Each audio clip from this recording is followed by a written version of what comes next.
I'm Barry Funkhauser, and this is the Barry Funkhauser Show.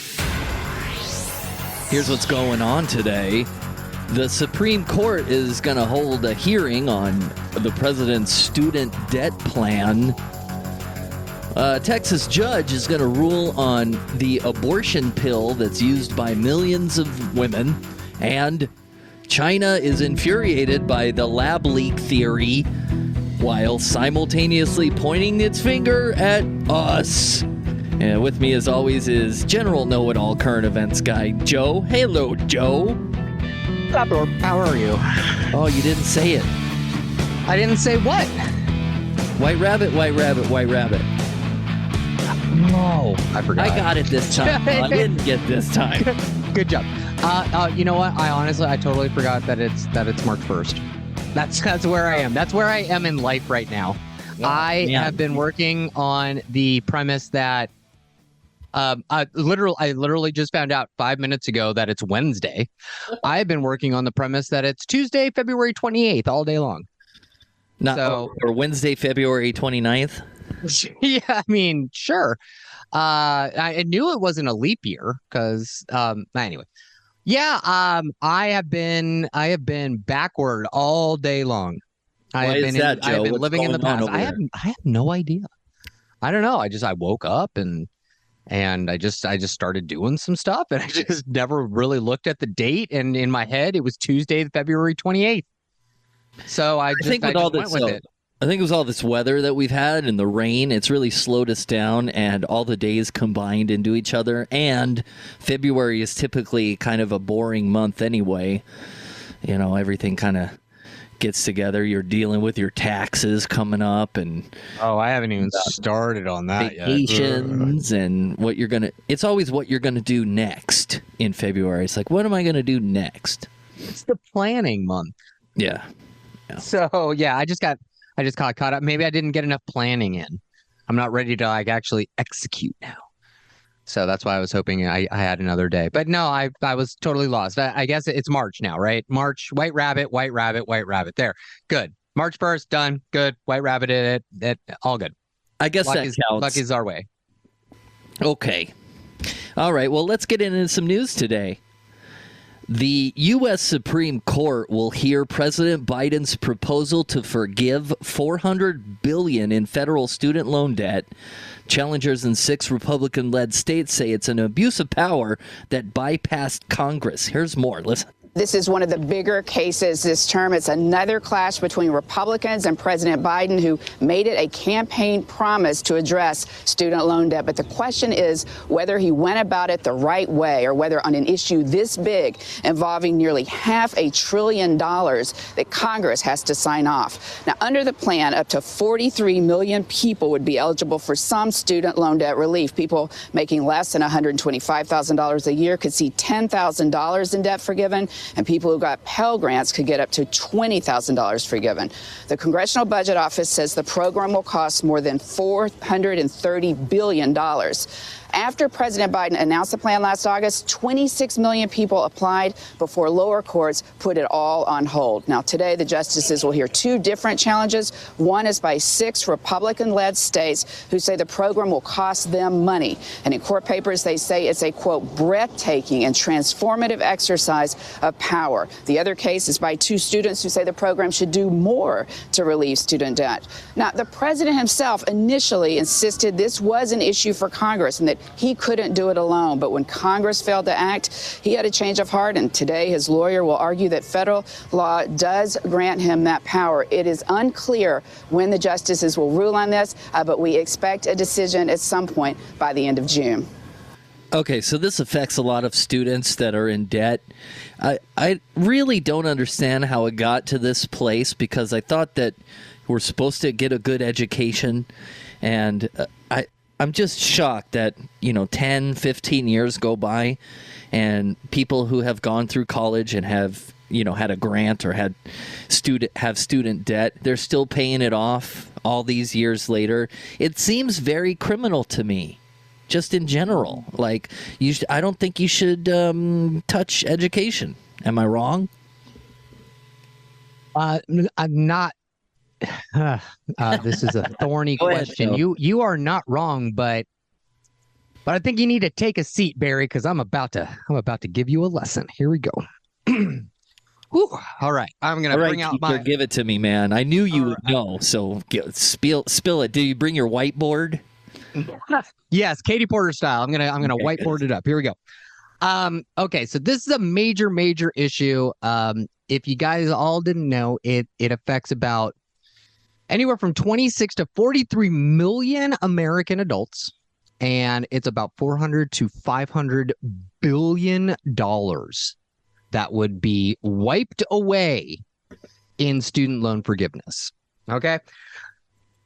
I do not think that the Biden administration is going to win this one because I don't think that they have the legal standing's a different thing.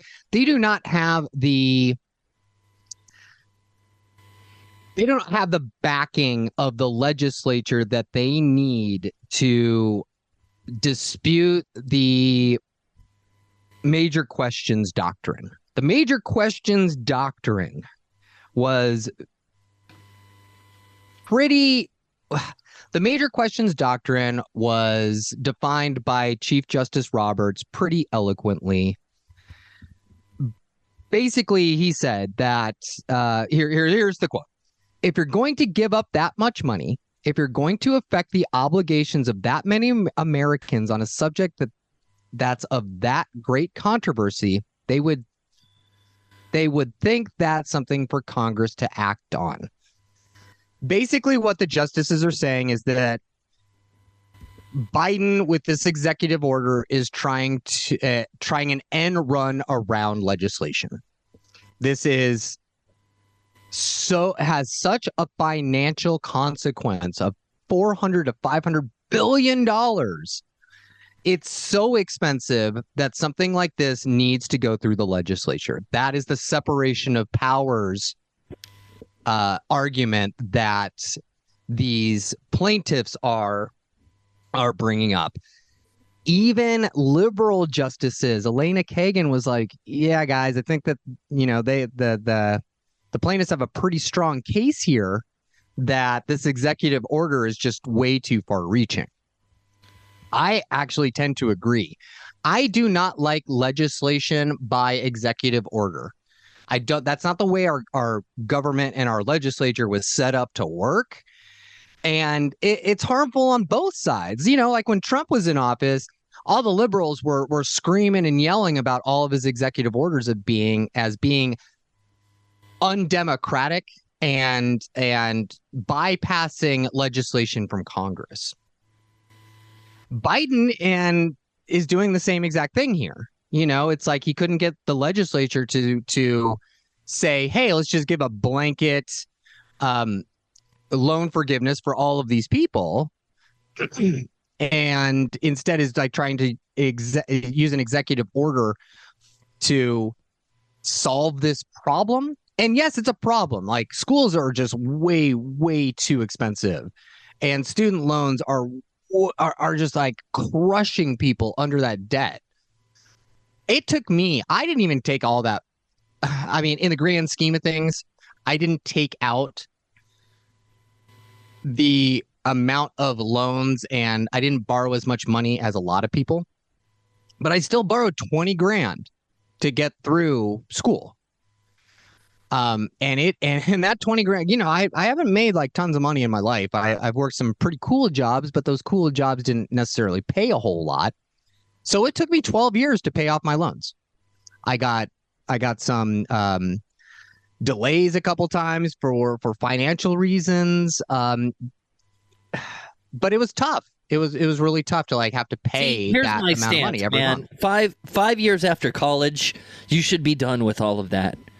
And the math should work backwards from that. Like no human that has gone to college that has had debt should have it last longer than a certain amount of time. You shouldn't be in retirement age still paying your student debt. That's sure. I completely agree with that sentiment. However, education in our country has become a for-profit enterprise. You're talking about education as being a public service. The government should just like make sure everyone can go to school. Well, they do that up until high school. They haven't done that for university or secondary education. And a lot of people have the argument that, you know, to even compete on the lowest level in the job market these days, people need at least a 2-year degree, if not a 4-year degree. We're starting to see some pullback from that. Some companies are saying, hey, we don't need a college degree for a lot of these, you know, entry-level positions or for support positions. That's just dumb, and that is hindering our hiring. So we're gonna, you know, high school education, GED, that's what you need. You need some, you know, like a year of experience, blah, blah, blah, blah, blah, blah, blah. You know, not every job needs a 4-year degree. And hopefully as a society, we start to understand that. But when you make higher education, secondary education, a for-profit enterprise, you're going to saddle people with a lot of debt. And that's not great for the economy in general, because these people then cannot spend and prop up your local economy or your national economy because they're too busy servicing their debt. And if all of these people that are coming out of college are taking, you know, 25, 30, 40% of their monthly income and throwing that at student loans that are 7, 8 years old, yeah, that's detrimental to the economy in general. Unfortunately, I don't think that this executive order is going to stand, and I don't think it's the way it should work anyway. We need a much more secure and long-lasting situation or fix for this. Executive orders aren't that. The next president can come in, if it's a Republican, and just like, hey, you know what? Biden signed this executive order for loan relief. Guess what? Nope, done. I am rescinding that order. And now all of you people who applied for loan relief, we know exactly who you are now. We know exactly where you live, and we're going to make you pay. So this is not going to go down well. All these people thinking that they're going to get all of this debt relief. No, it's not going to happen. Sorry, guys, you're going to have to pay. Keep on paying your bills, I guess.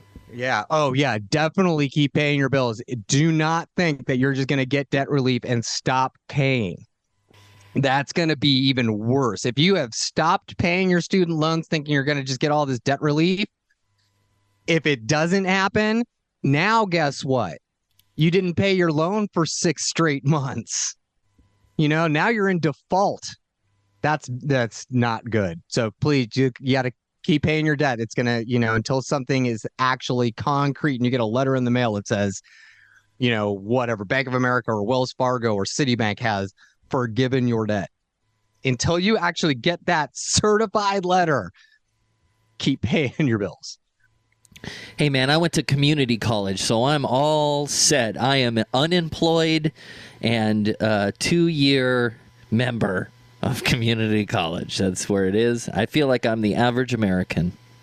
I started out at Fullerton College, and I thought it was great. I thought it was a great entry into college life.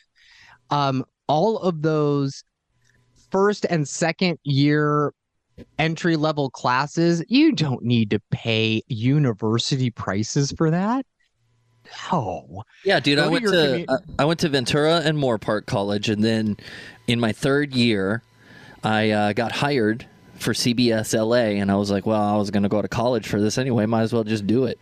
And yeah, exactly. I should have done another year there and gotten my AA.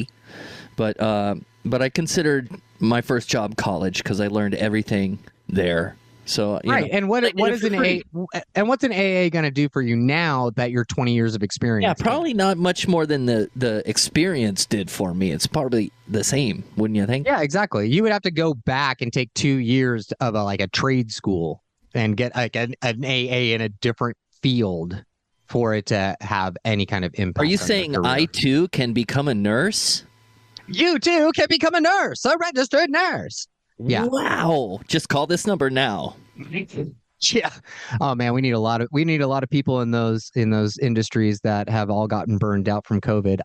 We're gonna have shortages in nurses and teachers and a whole lot of frontline industries like that. We're gonna get hammered in the next few years.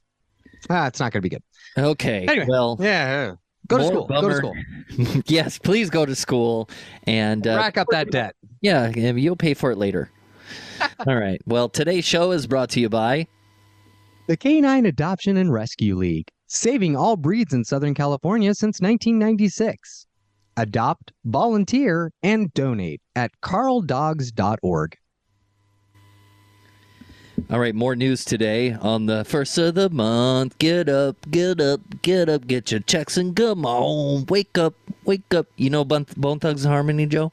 That song, First of the Month? That's the only Bone Thugs. Oh, no, I only know the other one. What's the other Bones, Thugs, and Bones? What is it? Bones, Thugs, and Harmony? Bone Thugs and Harmony. That's right. Okay. Bum, bum, Crossroads. bum, Crossroads. bum, bum, There it is. If you ever have a chance, and one of these days I'll have Linda come on. Linda has some incredible stories of when she used to work at the Oakwood corporate housing facility up on Barham in Los Angeles, because it was where all of the stars used to stay when they were like recording music and stuff. Oh my goodness. She's got fantastic stories of Bone Thugs and Harmony, like having a party. Oh man, they smoked so much weed in there.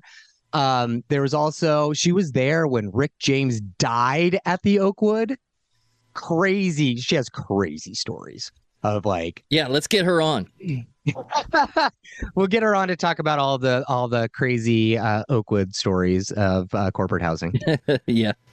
All right, more news. A federal judge in Texas is set to rule on a lawsuit seeking to restrict access to a drug widely used for medication abortions.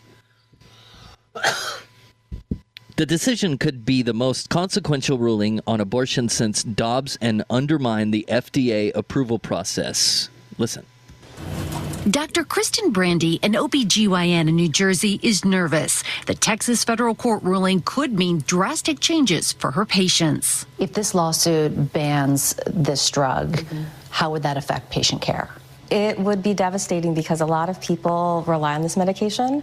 It's something that has been the standard of care for over 20 years. But a lawsuit filed by the Alliance for Hippocratic Medicine, an anti-abortion organization, seeks to reverse the FDA's approval of the drug and remove it from the market, claiming insufficient safety studies. We're confident that when any court looks at the law and looks at the science, it will realize that the FDA has completely failed its responsibility to protect women and girls. The FDA says it does not comment on pending litigation, but physicians groups, including the American College of Obstetricians and Gynecologists, say the drug is safe and effective. It can be ordered online with a prescription, even in states where surgical abortions are restricted. It's also used to manage miscarriages. The decision is now in the hands of a Trump-appointed federal judge. If there is a nationwide injunction, then the drug used for medication abortions will be off market in all 50 states, at least during the period where the injunction is in force. Dr. Brandy says patients will still be able to get a medication abortion even if mifepristone is banned by using the other drug in the combination. It's a little bit less effective. There may be higher risk of side effects or people needing additional care. Megan Boone says the outcome in this case may undermine the FDA approval process, setting a damaging precedent. Okay, now's the time two guys talk about abortion. Joe, what's your take on this? I mean, I think it's terrible that a female, and we wonder why people in their 20s and 30s aren't like procreating and we have a deficit in children and relationships. It's because of all this political BS. Like, you know, thankfully we live in California where the rules seldom change. But, if you had to leave because you couldn't afford it here anymore and let's say you didn't do all of your research or you went to a state where they're flippy-floppy. Imagine the horror. I mean, I don't know what I would do, really. No, I agree. That's why Linda and I probably are going to just stay in California. I personally love Los Angeles. I'd never ever want to leave. Sure. Linda's been, man. I mean, well, yeah, sure. Where we're all priced out of here, and we got to go to like I don't know, Idaho, or something stupid. Oh no, I am never moving to. No, there are a lot of states that have legislatures in the United States that I cannot get on board with because of their very paternalistic outlook on life and their worldview.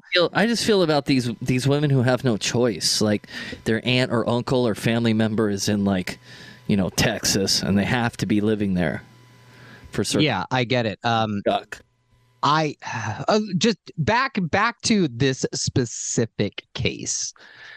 It's gonna hit the Supreme Court, because if this Texas judge does issue an injunction, it's immediately going to be appealed, and it'll work its way up. I think that this is a select panel, and then any kind of appeal would go to the full panel, and then there might be another case working its way through a different appeals court, and that's when we get to the Supreme Court. If two different appeals courts make two different decisions that are contradictory to each other, then it goes to the Supreme Court to get resolved, and that's probably what's going to happen here.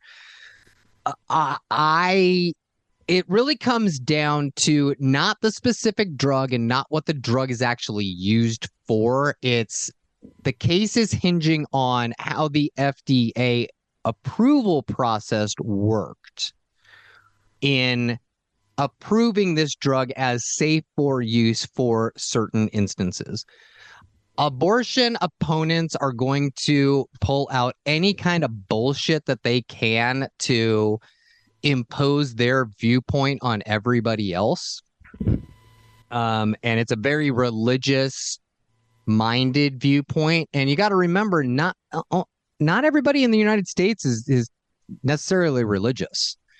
I'm not. I know a lot of people that aren't. And I don't want someone throwing their religious beliefs onto me and forcing that lifestyle on me. Just as I am not trying to take my non-religious viewpoints and forcing them upon other people. So you need to let people live their lives if they're not going to hurt anybody else. I'm not a big proponent of like forcing viewpoints on other people. Just gotta be open and understand that not everyone's gonna think like you, and that's okay. Yes, it's and be like Elon Musk and move out of Texas if you move there. He's moving back anyway. Yeah. So we'll see. What happens. I'm a full proponent of women's rights and abortion access and all of these other things. I don't. It'd be a non-starter. I don't think that men should be talking about this. Yeah, right. I don't think anybody should. It should be a non-starter, man. Let everybody do what everybody does. Well, I mean, in this, then you're getting into like the bedroom.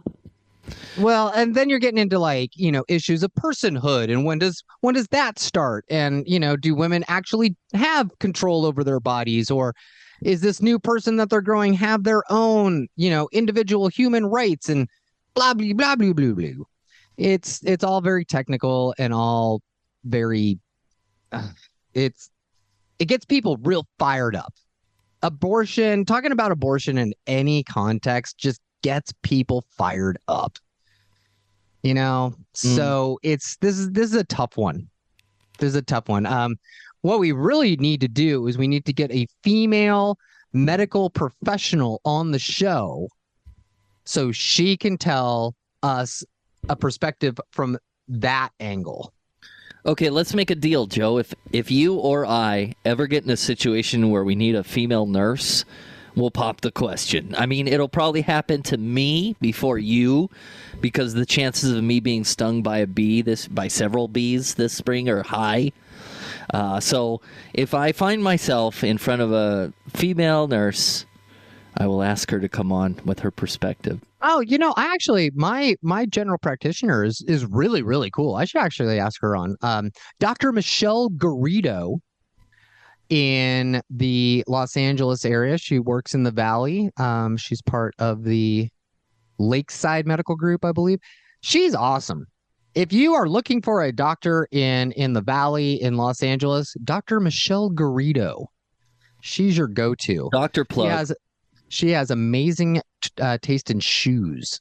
Actually, my dermatologist also has amazing taste in shoes. It's very strange. Maybe you're just looking at everyone's feet when you're in the waiting room. Maybe. Also, aren't they wearing a lab coat, and that's the only thing that they have to show off? Oh, I guess I never thought about it like that. It's like, wow, you have an awesome pant leg. Can I see? No, Dr. Garrido. Dr. Garrido actually just wears normal clothes most of the time that I've seen her.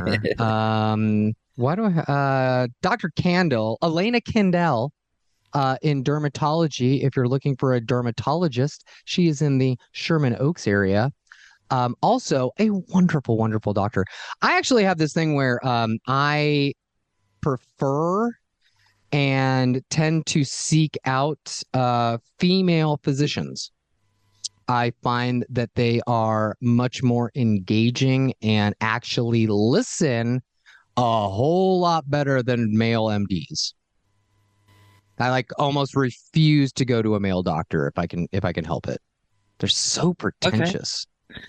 All right. So female doctors, that's the way to go. Michelle Garrido. Go for it. All the men who are listening who are chalking up student loan debt to become a doctor, you might as well quit now. Well, no, don't quit. Just be an actual human being.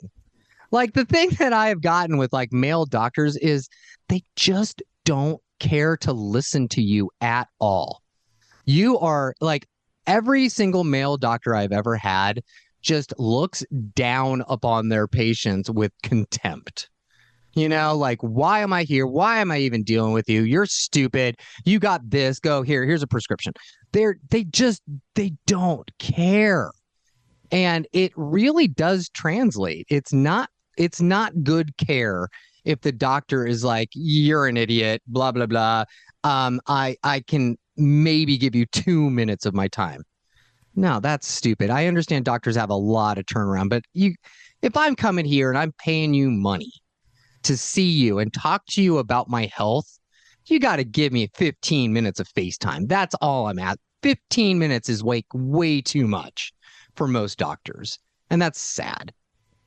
So if you are studying to become a doctor and you are male, just have a good bedside manner and actually listen to your patients. And don't be pretentious and think that you're better than everybody just because you're an MD. Come on.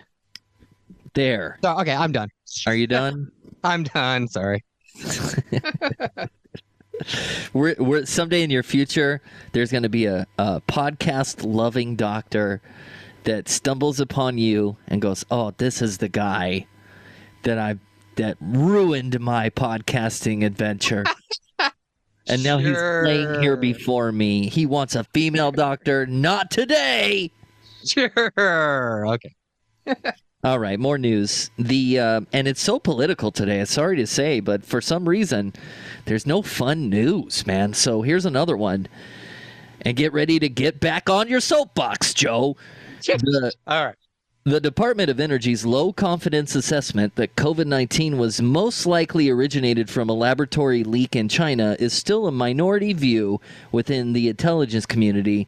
And China's Ministry of Foreign Affairs pushed back when asked about the reported assessment. And, Funkus Jones is here. And I tell you, this has been on social media for since it came out a few days, and a lot of them are blowing the whistle saying that they were right all along. So, Joe, I'd like to hear your opinion after you hear this. All right. Wuhan, China. You know it as the city from which COVID-19 first emerged, but how exactly it started depends on who you ask and who you believe. We're going to have to push China to be more honest about what happened 3 years ago in Wuhan with the origin of the COVID-19 crisis. The U.S. Energy Department, just the latest agency to assess with low confidence that the virus likely came from a lab leak. That, according to two sources. It's a claim that infuriates Chinese officials. China's foreign ministry Monday calling on the U.S. to stop smearing China and stop politicizing the issue of the virus origin. Our first of 3 trips to Wuhan investigating the virus's outbreak was in January 2020, when COVID-19 was still a mystery illness. Officially, China had only listed about 200 cases of COVID-19 at that point, including 3 deaths. But our reporting revealed the real number of infected was far greater, and the crowded Lunar New Year travel rush was underway, allowing COVID to spread rapidly. Security outside the original epicenter, the Huanan seafood market, told us to leave. Chinese officials linked some of the first cases to this market, suggesting it might have started naturally, jumping from animals to humans. But as the virus went global, the U.S. and other democracies further questioned its origins. China is a very sophisticated country, and they could have contained it. The claim of a lab leak put the focus and scrutiny on the Wuhan Institute of Virology, a 30-minute drive from the market. The high-level biosafety lab sits on the institute's sprawling campus, a 4-story structure. At the top, a sophisticated air purification system. At the bottom and underneath the lab, decontamination equipment that allows for safe sewage disposal. The research takes place here on the 2nd floor. Some have questioned the lab staff's training, and the Chinese themselves even raised concerns in 2018. At the time, the WIV's director, Yang Jiming, co-authored a paper pointing out safety issues across all biosafety labs in China. He warned in part that there was a lack of enough operable technical standards. But there is another, lower-level biosafety lab in Wuhan, the Wuhan Center for Disease Control. Research was also conducted here, including that of bats and coronaviruses. I do believe because it was at a level 2 facility, not level 4. Level 2 is very low-grade security, that it did leak out as they were trying to create this monster in the virus with an eye towards creating a vaccine. We drove by the Wuhan Center for Disease Control in 2021, located just a couple of blocks from the Huanan seafood market, in fact. The Chinese government has repeatedly denied the claims that the virus leaked from a lab, and its state media unleashed a relentless propaganda campaign. Using digital articles, TV reports, documentaries, even a rap song. The aim? To sow doubt and deflect blame. They've also pushed conspiracy theories, including a lab leak. Not a lab in Wuhan, but this one, Fort Detrick in the United States, the home of a U.S. Army biological laboratory. Though there is no evidence the virus leaked from here, that has not stopped Chinese officials from pushing their version of a lab leak theory. Monday's response from the Foreign Ministry also cited the World Health Organization, which throughout the outbreak regularly echoed the Chinese government's narrative, taking them at their word. In January 2021, the WHO sent a team of international experts into Wuhan to research the origins. But that was already more than a year after the initial outbreak. The team initially considered the lab leak theory to be highly unlikely. But when the WHO requested a second field visit for more research, China said no. So, Jon Stewart was right this whole time. Please, this is the dumbest thing. Why are you even making an announcement if you have the lowest level of confidence in the intelligence report to begin with? Why? Why? Let's get to the why. Joe, this is so dumb. I don't understand. Smart guy. There has to be a reason. I don't know. Is it? I don't know. I have no idea. Like, why we would do this, and like things. Well, I'll tell you what I've always thought, Joe. Can I? Please, go. Okay, so this disease comes out into the fish market nearby. Virus. Okay. Mm-hmm. And then, so I'm looking at it as from an alien's perspective. You know, like you're sitting up in your spaceship, like watching TV Earth. Yeah. And like watching this stuff. Okay. This South Park style. Exactly. Got it. TV Earth, the mid-season finale. Okay. And it's like one country is like we want to be number one, and then the other country is like ha ha ha ha ha, and then the number one country, the other country is like, well, we're gonna do something and show you that we mean it. And the other country is like, ha ha ha ha ha ha ha. And then this happens and many people die. I really feel that it has more to do, like this wasn't an accident. This wasn't an accident, Joe. China was doing this for alien television ratings, is what you're saying? Well, the aliens are loving it, but it's like, politically speaking, if you don't give us what we want, we're going to release this. And then somebody went, ha ha ha ha ha, no, you won't. And then they did, thinking that it wouldn't be so massive, maybe as a tease.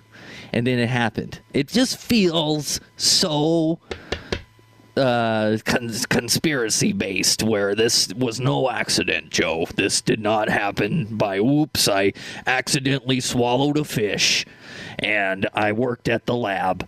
I think there's something else here, and we'll probably never know, but the CIA got away with a bunch of stuff in the 50s that we're coming up with now, learning. And we're never going to know this stuff. Like, China is never going to tell us the truth about anything. Like, I have very low confidence in multiple countries in the world of being straight shooters and playing fairly and being above board. Like, China and Russia, right off the top, they're not above board. North Korea also not above board. Then you got people like Hungary, who are not Hungary, Belarus. Sorry, Hungary's fine. Belarus is like in bed with Russia because, Boris. What a sketchy country, Belarus. I know, right? So not above board. Like Turkey, not above board. Israel is quickly going down the drain because Netanyahu is just so corrupt that he wants to change the democratically elected Supreme Court. Are you giving us the stars? Are you giving us the stars of the mid-season finale? According to they are. They really around are the world stars of alien television. That's what's happening. So we're never going to find out if China actually grew this in a lab or if it was naturally released, from a wet market. We're never going to know that. We're never going to actually get the truth. But releasing this is politically dumb. Like, as far as a foreign policy stunt, this is dumb. We are already having a lot of issues with China. Why throw out this, which is what is basically gossip? That's what this report is. We're gonna find out why someday. 20, 30 years, we're gonna find out why. Are we gonna be alive still? I don't know. We might be dead by the time this all comes up. I mean, Russia's now targeting the San Andreas Fault, from what I understand, so we might not be. Oh, they are? Oh, great. Okay, cool. So we're going to have like a massive earthquake, and all of California is going to like jump into the sea or something? I don't know. No, like the head of Russian military was like, and the translator said, well, we have a submarine on the west coast, and we can shoot a nuke into the San Jacinto Valley or San Andreas Fault, creating a giant earthquake and volcanic activity. It was, again, sure, Russia can do that if they want to end all life on Earth. And it was like the basis behind Superman. It was the basis behind a Superman comic from 1950. Also, that's what they. That's same thing. Yeah, no, it's the instant they throw up a nuke. Any kind of nuke, a battlefield nuke, a tactical nuke, like an actual, like, that's the end of the world. Because then everybody else throws out their nukes, and then we're all dead. So if they want to win by killing everybody, I mean, sure, I guess that's like the ultimate. I'm gonna take my ball and go home kind of move. Let's just destroy all of planet Earth for it. So we'll see. I don't know. Again, I don't understand why this happened. Why we're even talking about this. I think the moral of today's show is politics. It's like the two things that we hate covering, politics and mayhem. Mm-hmm. I think that's what's happening here. And I apologize. It must be because on the White Rabbit, this news coming at us. I hope it's not foreshadowing. You know what I mean, Joe? It's just been a bad news week. Like you said, there hasn't been a whole lot of good news coming out lately. We're going to have to change it. We're going to have to go to the John Krasinski some good news format. Oh, yeah, that guy who immediately sold out. Yeah, good example. Hey, what do you mean immediately sold? Hey, he made a product that was wildly popular at the beginning. And then of he COVID. sold it to a network. And then he sold it to a network, which is fine. Wouldn't you do and the then same they thing? shelved it. If someone came to you right now and said, Barry Funkhauser, we love the Barry Funkhauser show. Not likely, because they we shelved want to 90% buy. of it. Nope. What? Not likely I would sell out because most content gets shelved. Most. Well, but sure, but what if okay, so you're telling me if Spotify came and said, Barry, we love the Barry Funkhauser show. We think it is the greatest show on the planet. We want to pay you $25 million right now for the rights to your show. You're going to say no to that? Sure, give me a guarantee X amount of years that you will air it. No. None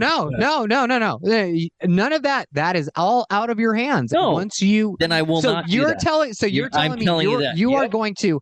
You're going to pass up $25 million for the rights to this show. Hold on. I'll ask my partner and co-host, Joe. You are taking that $25 million and you're taking it now. And then you know what we're going to do? And then you know what we're going to do? We're going to hold off for a few months. And then we're just going to start a new podcast called The Show. And we're going to do the exact same thing. Hey, this ain't your name, Buster. This is my name on this thing. Hey, if this was the Joe Walsh show and someone came to me and said, I want to pay you and your co-host $25 million for the rights to your show, but you have no creative control after that, and you're not even going to be on the show anymore, I'd be like, give me the $25 million. Let's do it. You know why? Because $12.5 million each. That sets us, our kids and our grandkids up for life. If we were going to have kids and grandkids, I'm not. So I get all $12.5 million to myself. Sets me up for life. Joe, you got the point. You do have a point. And then you just go and start something new that's exactly the same. Yeah, that's just a different name. It's fine. Okay. It's fine, man. Now you got me excited. You think we can get 26 mil? No, we can't get $1 million. Maybe someday. Let's ask our viewers. Do our viewers think that this show's worth $1 million? Who's watching us? Is there somebody watching you? There's no. No one's watching anybody. Yeah, no. We would absolutely take that money. We would take that money and run, man. Take that money and run. And if you'd like to advertise on the Barry Funkhauser show, it's only $25 million for a 30-second spot. All right. We'll be back tomorrow. This is the Barry Funkhauser show.